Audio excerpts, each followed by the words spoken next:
Dracula by Bram Stoker. Chapter 27. Mina Harker's Journal. 1st November.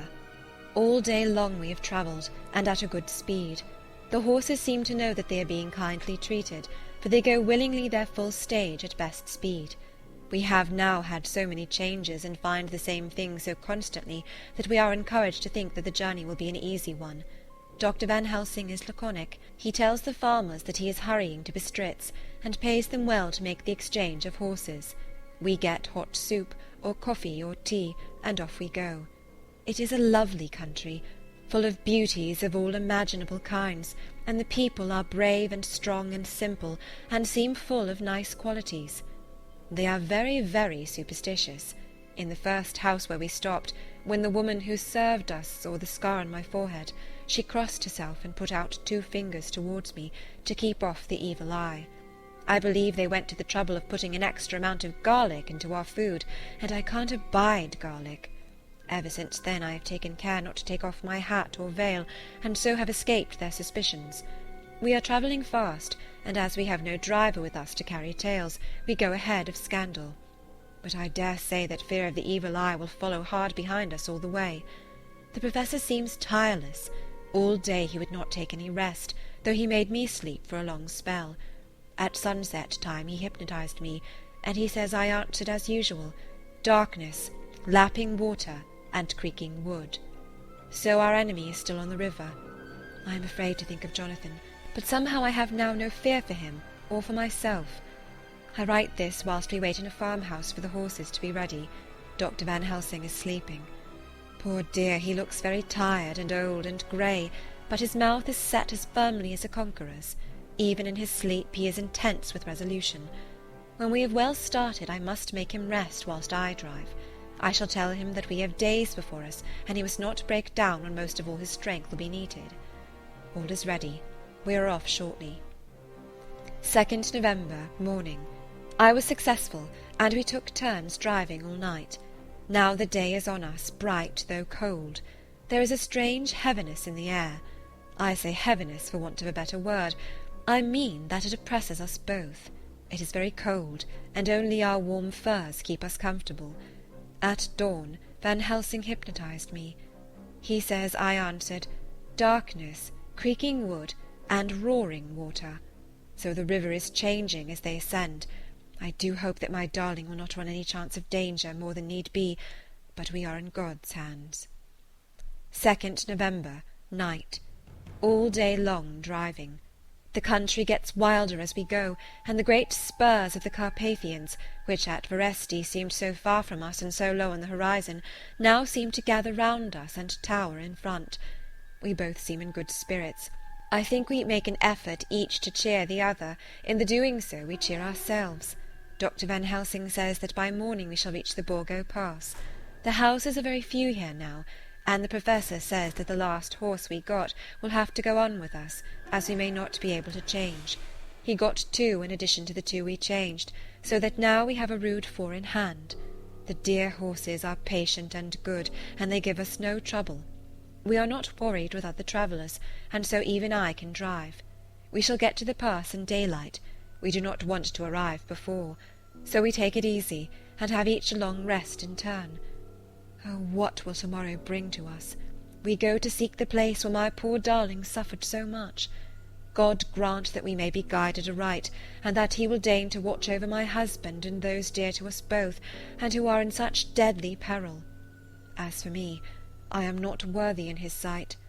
Alas, I am unclean to his eyes, and shall be until he may deign to let me stand forth in his sight as one of those who have not incurred his wrath. Memorandum by Bram Van Helsing. 4 November.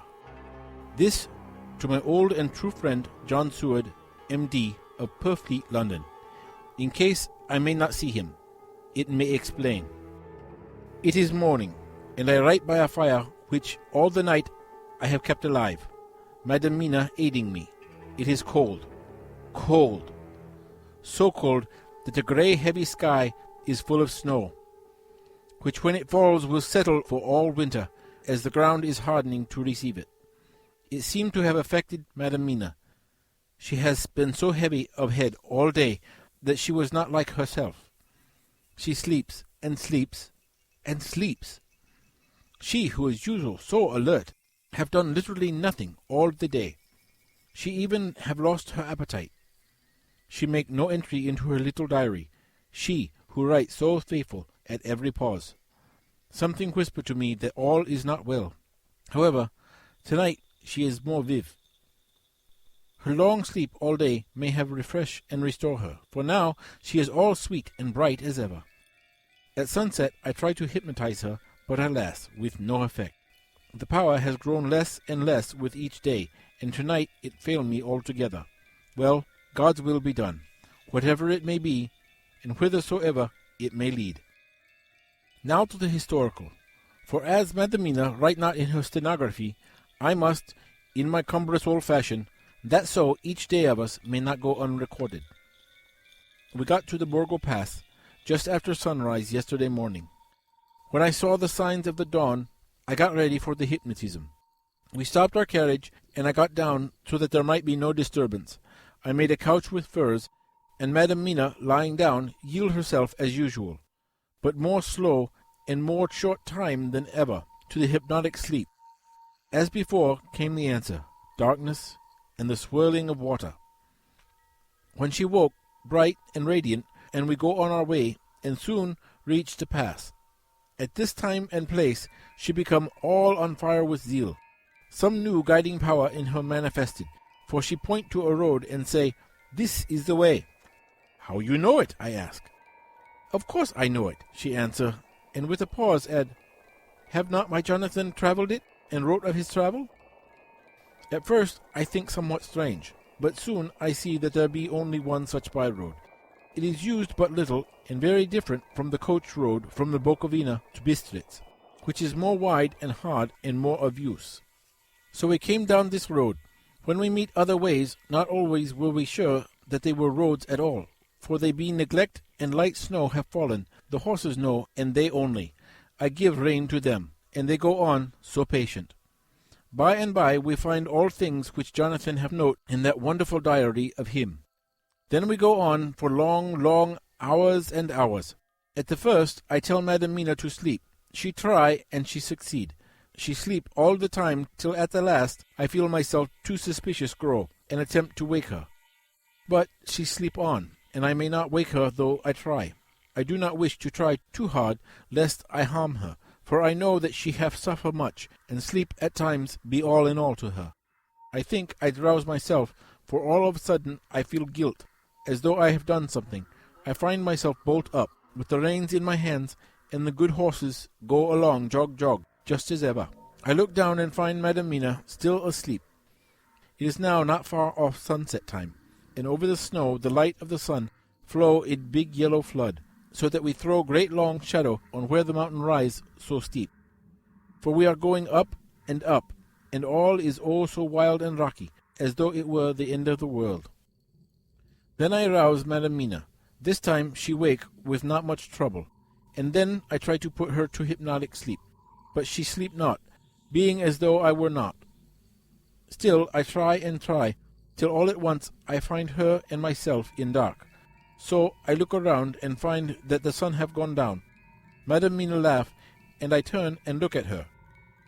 She is now quite awake, and looks so well as I never saw her since that night at Carfax, when she first entered the Count's house. I am amazed and not at ease then, but she is so bright and tender and thoughtful for me that I forget all fear. I light a fire, for we have brought supply of wood with us, and she prepare food, while I undo the horses and set them tethered in shelter to feed. Then when I return to the fire, she have my supper ready. I go to help her, but she smile and tell me she have eat already, that she was so hungry that she would not wait. I like it not. I have grave doubts. But I fear to affright her, so I am silent of it. She help me, and I eat alone, and then we wrap in fur and lie beside the fire, and I tell her to sleep while I watch. But presently I forget all of watching, and when I suddenly remember that I watch, I find her lying quiet but awake, and looking at me with so bright eyes. Once, twice more the same occur, and I get much sleep till before morning. When I wake, I try to hypnotize her, but alas, though she shut her eyes obedient, she may not sleep.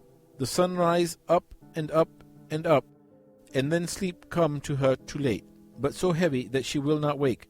I have to lift her up and place her sleeping in the carriage when I have harnessed the horses and made all ready. Madam still sleep, and she look in her sleep more healthy and more redder than before, and I like it not. I am afraid. I am afraid of all things, even to think, but I must go on my way. The stake we play for is life and death, or more than these, and we must not flinch. 5 November morning. Let me be accurate in everything, for though you and I have seen some strange things together, you may at first think that I, Van Helsing, am mad, that the many horrors and the so long strain on nerves has at last turned my brain. All yesterday we traveled, always getting closer to the mountains, and moving into a more and more wild and desert land. There are great frowning precipices and much falling water, and nature seemed to have held some time her carnival. Madam Mina still sleep, and though I did have hunger and appeased it, I could not waken her, even for food. I began to fear that the fatal spell of the place was upon her, tainted as she is with that vampire baptism. Well, I said to myself, if it be that she sleep all the day, it shall also be that I do not sleep at night. As we travel on the rough road, for a road of an ancient and imperfect kind there was, I held down my head and slept. Again I waked with a sense of guilt and of time past, and found Madam Mina still sleeping, the sun low down, but all was indeed changed. The frowning mountains seemed further away, and we were near the top of a steep rising hill, on summit of which was such a castle as Jonathan tell of in his diary. At once I exult and fear, for now, for good or ill, the end was near. I woke Madam Mina and tried again to hypnotize her, but alas, unavailing till too late. Then ere the great dark came upon us, for even after down sun, the heavens reflected the gone sun on the snow, and all was for a time a great twilight. I took out the horses and fed them in what shelter I could. Then I make a fire, and near it I make Madam Mina, now awake and more charming than ever, sit comfortable amid her rugs. I got ready food, but she would not eat, simply saying that she had not hunger. I did not press her, knowing her unavailingness. But I myself eat, for I must needs now be strong for all. Then, with the fear on me of what might be, I drew a ring so big for her comfort around where Madam Mina sat, and over the ring I passed some of the wafer, and I broke it fine so that all was well guarded. She sat still all the time, so still as one dead, and she grew whiter and even whiter, till the snow was not more pale, and no word she said. But when I drew near, she clung to me, and I could know that the poor soul shook her from head to feet with a tremor that was pain to feel. I said to her presently, when she had grown more quiet, "Will you not come over to the fire?" For I wished to make test of what she could. She arose obedient, but when she had made a step, she stopped, and stood as one stricken. "Why not go on?" I asked. She shook her head, and coming back, sat down in her place. Then, looking at me with open eyes, as of one waked from sleep, she said simply, "I cannot," and remained silent. I rejoiced, for I knew that what she could not, none of those that we dreaded could. Though there might be danger to her body, yet her soul was safe. Presently the horses began to scream, and tore at their tethers, till I came to them and quieted them. When they did feel my hands on them, they whinnied low as in joy, and licked at my hands, and were quiet for a time. Many times, though, through the night did I come to them, till it arrived to the cold hour when all nature is at its lowest, and every time my coming was with quiet of them, and in the cold hour the fire began to die, and I was about stepping forth to replenish it, for now the snow came in flying sweeps, and with it a chill mist. Even in the dark there was a light of some kind, as there ever is over snow, and it seemed as though the snow flurries and the wreaths of mist took shape as of women with trailing garments. All was in dead, grim silence, only that the horses whinnied and cowered, as if in terror of the worst. I began to fear horrible fears, but then came to me the sense of safety in that ring wherein I stood. I began, too, to think that my imaginings were of the night and the gloom and the unrest that I have gone through, and all the terrible anxiety. It was as though my memories of all Jonathan's horrid experience were befooling me. For the snowflakes in the mist began to wheel and circle round, till I could get as though a shadowy glimpse of those women that would have kissed him. And then the horses cowered lower and lower, and moaned in terror as men do in pain. Even the madness of fright was not to them, so that they could break away. I fear for my dear Madam Mina, when these weird figures drew near and circled around. I looked at her, but she sat calm and smiled at me. When I would have stepped to the fire to replenish it, she caught me and held me back, and whispered, like a voice that one hears in a dream, so low it was, "No, no, do not go without. Here you are safe." I turned to her, and looking into her eyes, said, "But you, it is for you that I fear." Whereat she laughed, a laugh low and unreal, and said, "Fear for me? Why fear for me? None safer in all the world from them than I am." And as I wonder at the meaning of her words, a puff of wind make the flame leap up, and I see the red scar on her forehead. Then, alas, I knew. Did I not, I would soon have learned, for the wheeling figures of mist and snow came closer, but keeping ever without the holy circle. Then they began to materialize till, if God have not taken away my reason, for I saw it through my eyes, there were before me in actual flesh the same 3 women that Jonathan saw in the room when they would have kissed his throat. I knew the swaying round forms, the bright hard eyes, the white teeth, the ruddy color, the voluptuous lips. They smiled ever at poor Madam Mina, and as their laugh came through the silence of the night, they twined their arms and pointed to her, and said in those so sweet tingling tones that Jonathan said were of the intolerable sweetness of the water glasses, "Come, sister, come to us, come." In fear I turned to my poor Madam Mina, and my heart with gladness leapt like flame. For oh, the terror in her sweet eyes, the repulsion, the horror told a story to my heart that was all of hope. God be thanked, she was not yet of them.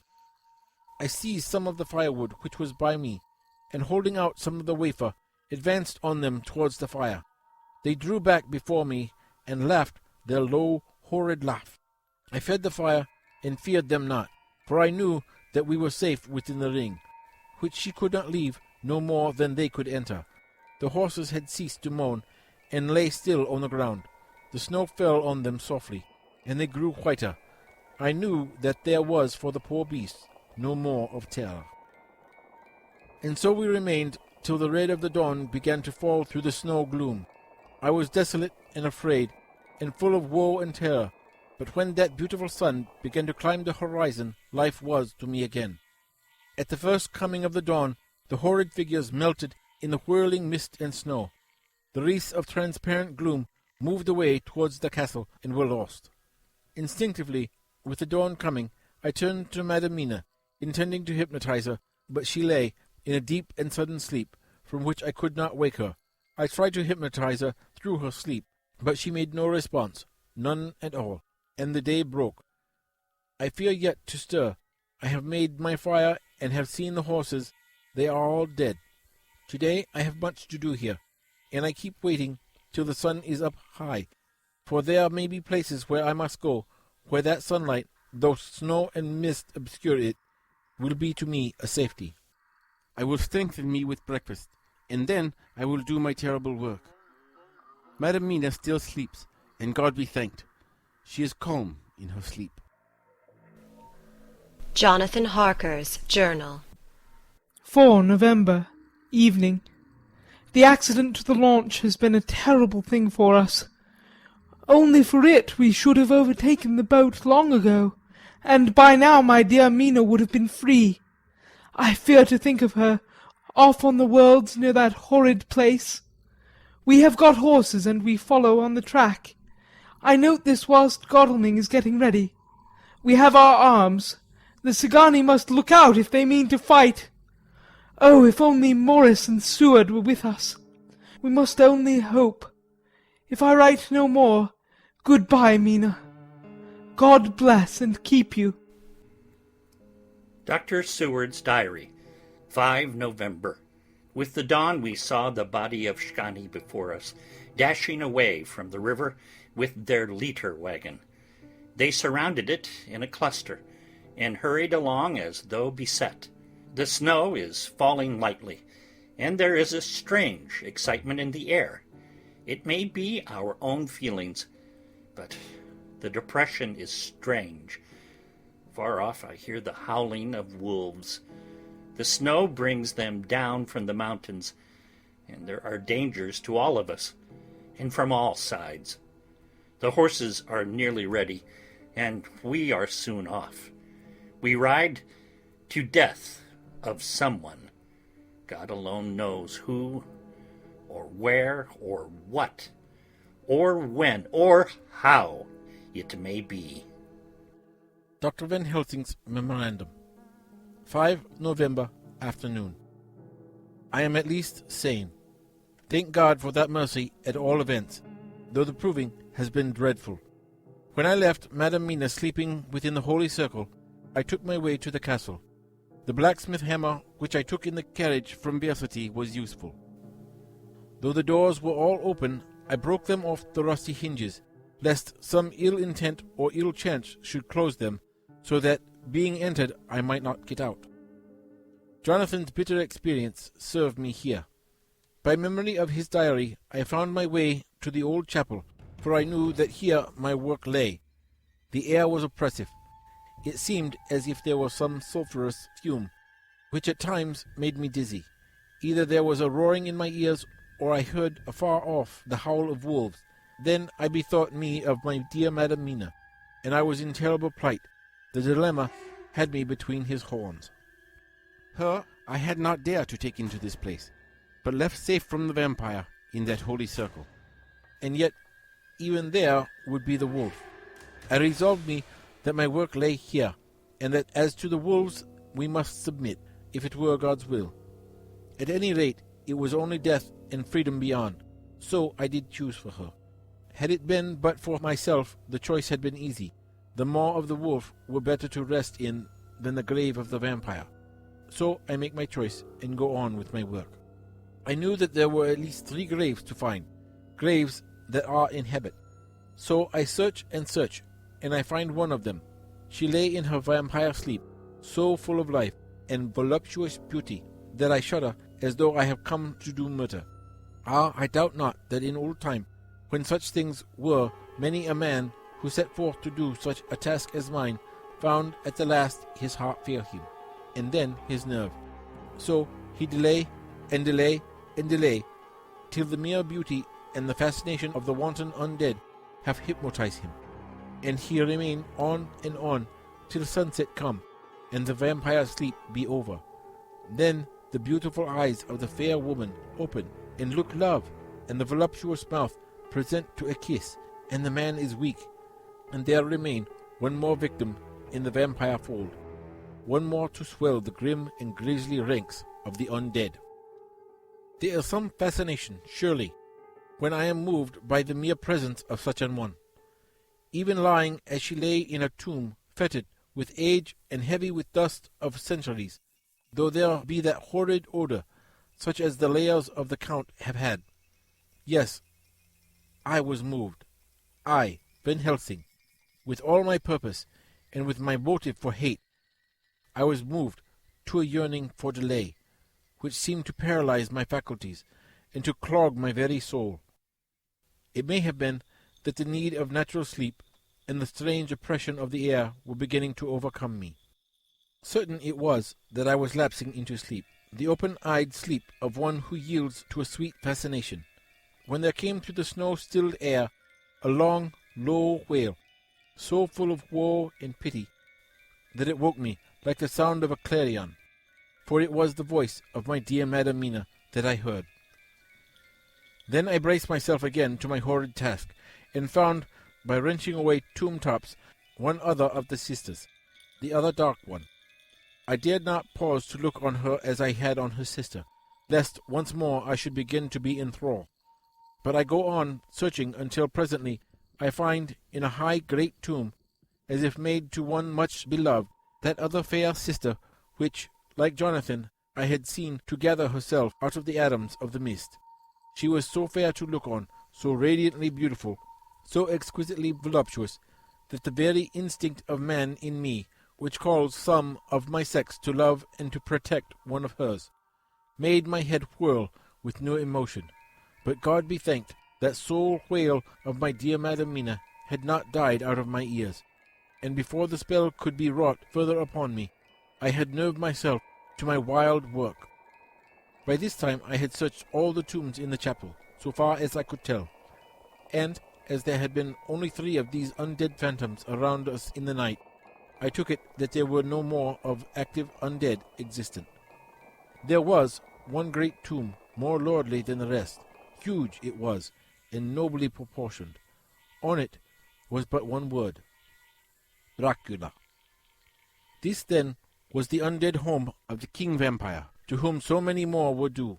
Its emptiness spoke eloquent to make certain what I knew. Before I began to restore these women to their dead selves through my awful work, I laid in Dracula's tomb some of the wafer, and so banished him from it, undead for ever. Then began my terrible task, and I dreaded it. Had it been but one, it had been easy, comparative. But 3? To begin twice more after I had been through a deed of horror? For it was terrible with the sweet Miss Lucy.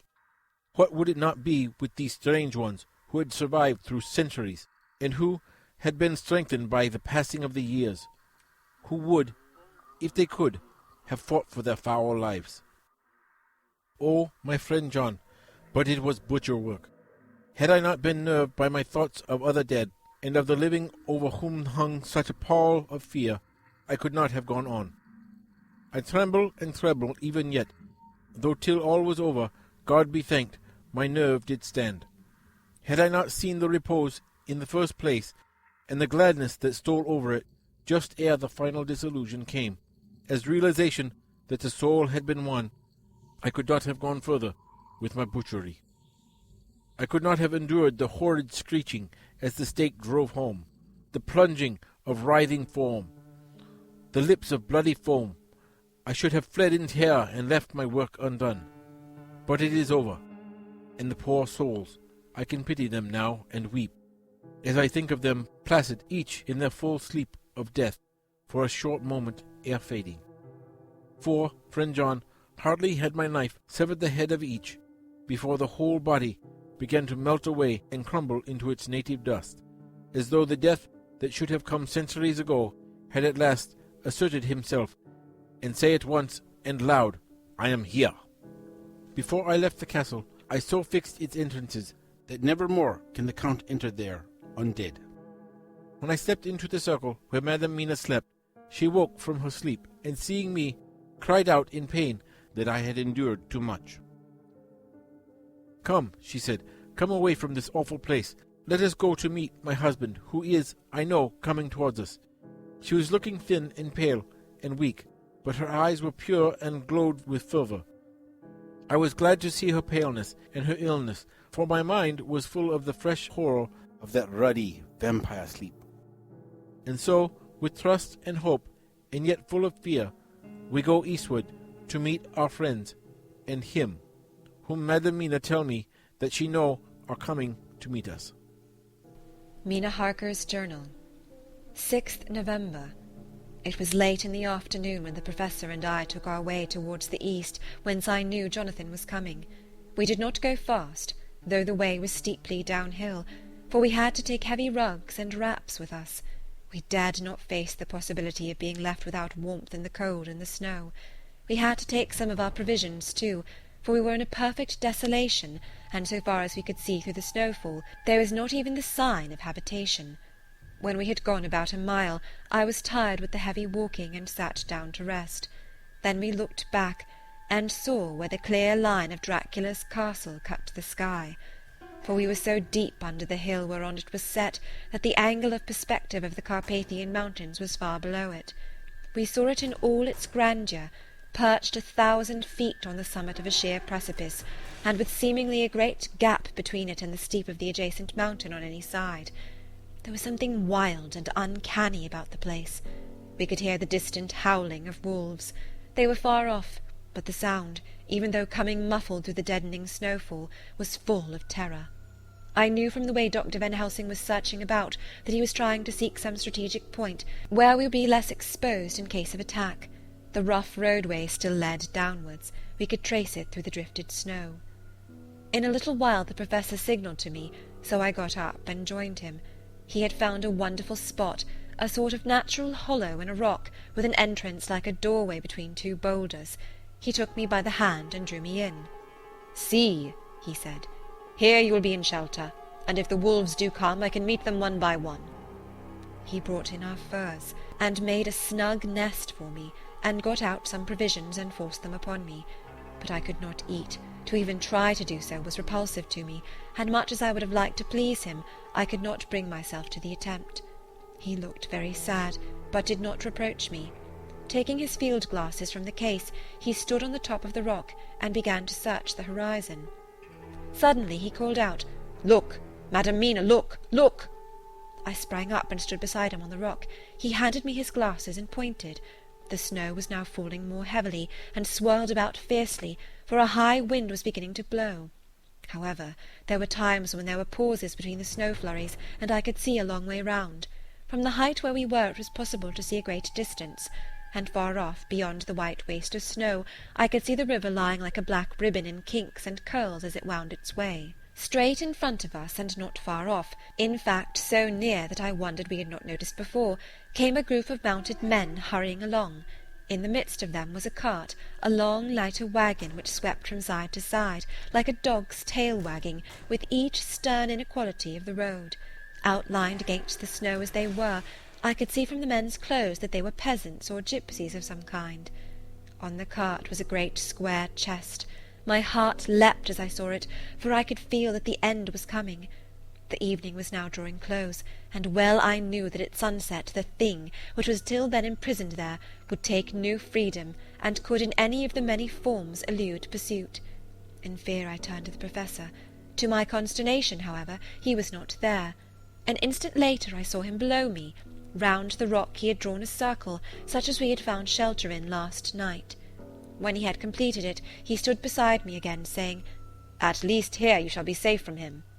He took the glasses from me, and at the next lull of the snow swept the whole space below us. "See," he said, "they come quickly. They are flogging the horses, and galloping as hard as they can." He paused, and went on in a hollow voice, "They are racing for the sunset. We may be too late. God's will be done." Down came another blinding rush of driving snow, and the whole landscape was blotted out. It soon passed, however, and once more his glasses were fixed on the plain. Then came a sudden cry. "Look, look, look! See, 2 horsemen follow fast, coming up from the south. It must be Quincey and John. Take the glass. Look before the snow blots it all out." I took it and looked. The 2 men might be Dr. Seward and Mr. Morris. I knew at all events that neither of them was Jonathan. At the same time I knew that Jonathan was not far off. Looking around, I saw on the north side of the coming party 2 other men, riding at breakneck speed. One of them I knew was Jonathan, and the other I took of course to be Lord Godalming. They, too, were pursuing the party with the cart. When I told the Professor, he shouted in glee like a schoolboy, and after looking intently till the snowfall made sight impossible, he laid his Winchester rifle ready for use against the boulder at the opening of our shelter. "They are all converging," he said. "When the time comes we shall have gypsies on all sides." I got out my revolver ready to hand, for whilst we were speaking the howling of wolves came louder and closer. When the snow-storm abated a moment we looked again. It was strange to see the snow falling in such heavy flakes close to us, and beyond, the sun shining more and more brightly as it sank down towards the far mountain-tops. Sweeping the glass all around us, I could see here and there dots moving singly, and in 2s and 3s in larger numbers. The wolves were gathering for their prey. Every instant seemed an age whilst we waited. The wind came now in fierce bursts, and the snow was driven with fury as it swept upon us in circling eddies. At times we could not see an arm's length before us, but at others, as the hollow-sounding wind swept by us, it seemed to clear the air-space around us, so that we could see afar off.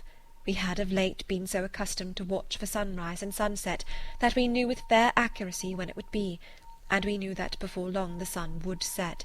It was hard to believe that by our watches it was less than an hour that we waited in that rocky shelter before the various bodies began to converge close upon us. The wind came now with fiercer and more bitter sweeps, and more steadily from the north. It seemingly had driven the snow-clouds from us, for with only occasional bursts the snow fell. We could distinguish clearly the individuals of each party, the pursued and the pursuers. Strangely enough, those pursued did not seem to realize, or at least to care, that they were pursued. They seemed, however, to hasten with redoubled speed as the sun dropped lower and lower on the mountain-tops. Closer and closer they drew. The Professor and I crouched down behind our rock, and held our weapons ready. I could see that he was determined that they should not pass. One and all were quite unaware of our presence.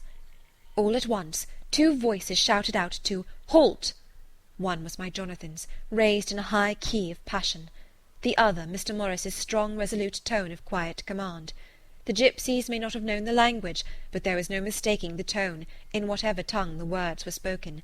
Instinctively they reined in, and at the instant Lord Godalming and Jonathan dashed up at one side, and Dr. Seward and Mr. Morris on the other. The leader of the gipsies, a splendid-looking fellow who sat his horse like a centaur, waved them back, and in a fierce voice gave to his companions some word to proceed. They lashed the horses, which sprang forward. But the 4 men raised their Winchester rifles, and in an unmistakable way commanded them to stop. At the same moment Dr. Van Helsing and I rose behind the rock and pointed our weapons at them. Seeing that they were surrounded, the men tightened their reins and drew up. The leader turned to them, and gave a word at which every man of the gipsy party drew what weapon he carried, knife or pistol, and held himself in readiness to attack.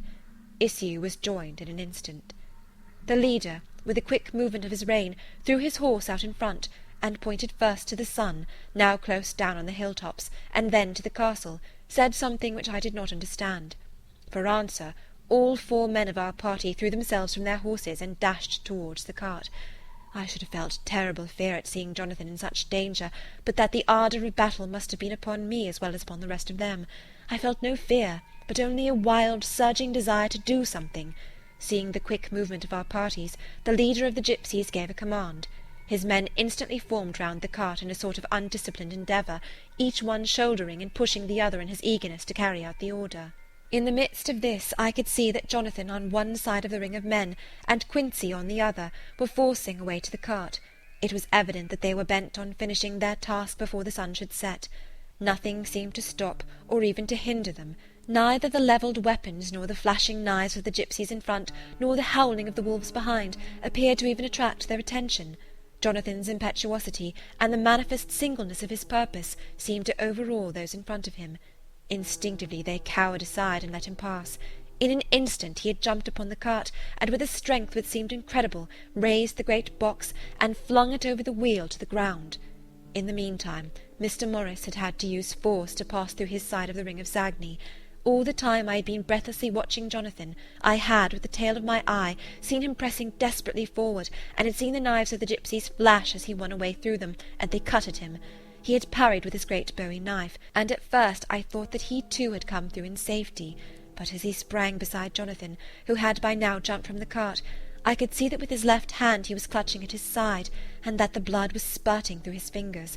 He did not delay, notwithstanding this, for as Jonathan with desperate energy attacked one end of the chest, attempting to prise off the lid with his great kukri knife, he attacked the other frantically with his bowie. Under the efforts of both men the lid began to yield, the nails drew with a screeching sound, and the top of the box was thrown back. By this time the gipsies, seeing themselves covered by the Winchesters, and at the mercy of Lord Godalming and Dr. Seward, had given in and made no further resistance. The sun was almost down on the mountain-tops, and the shadows of the whole group fell upon the snow. I saw the Count lying within the box upon the earth, some of which the rude falling from the cart had scattered over him. He was deathly pale, just like a waxen image, and the red eyes glared with the horrible vindictive look which I knew so well. As I looked, the eyes saw the sinking sun, and the look of hate in them turned to triumph. But on the instant came the sweep and flash of Jonathan's great knife. I shrieked as I saw it shear through the throat, whilst at the same moment Mr. Morris's bowie knife plunged into the heart. It was like a miracle, but before our very eyes, and almost in the drawing of a breath, the whole body crumbled into dust, and passed from our sight. I shall be glad as long as I live that even in that moment of final dissolution there was in the face a look of peace such as I never could have imagined might have rested there. The castle of Dracula now stood out against the red sky, and every stone of its broken battlements was articulated against the light of the setting sun. The gipsies, taking us as in some way the cause of the extraordinary disappearance of the dead man, turned without a word and rode away as if for their lives. Those who were unmounted jumped upon the lighter waggon and shouted to the horsemen not to desert them. The wolves, which had withdrawn to a safe distance, followed in their wake, leaving us alone. Mr. Morris, who had sunk to the ground, leaned on his elbow, holding his hand pressed to his side. The blood still gushed through his fingers. I flew to him, for the holy circle did not now keep me back, so did the two doctors. Jonathan knelt behind him, and the wounded man laid back his head on his shoulder. With a sigh he took, with a feeble effort, my hand in that of his own, which was unstained. He must have seen the anguish of my heart in his face, for he smiled at me and said, "I am only too happy to have been of service. Oh God!" he cried suddenly, struggling to a sitting posture and pointing to me. "It was worth for this to die. Look, look!" The sun was now right down upon the mountain top, and the red gleams fell upon my face, so that it was bathed in rosy light. With one impulse the men sank on their knees, and a deep and earnest "Amen" broke from all as their eyes followed the pointing of his finger. The dying man spoke. "Now God be thanked that all has not been in vain. See, the snow is not more stainless than her forehead. The curse has passed away." And, to our bitter grief, with a smile and in silence, he died, a gallant gentleman. Note: 7 years ago we all went through the flames, and the happiness of some of us since then is, we think, well worth the pain we endured. It is an added joy to Mina and to me that our boy's birthday is the same day as that on which Quincey Morris died. His mother holds, I know, the secret belief that some of our brave friend's spirit has passed into him. His bundle of names links all our little band of men together, but we call him Quincey. In the summer of this year we made a journey to Transylvania, and went over the old ground which was, and is, to us, so full of vivid and terrible memories. It was almost impossible to believe that the things which we had seen with our own eyes and heard with our own ears were living truths. Each trace of all that had been was blotted out. The castle stood as before, reared high above a waste of desolation. When we got home we were talking of the old time, which we could all look back on without despair, for Godalming and Seward are both happily married.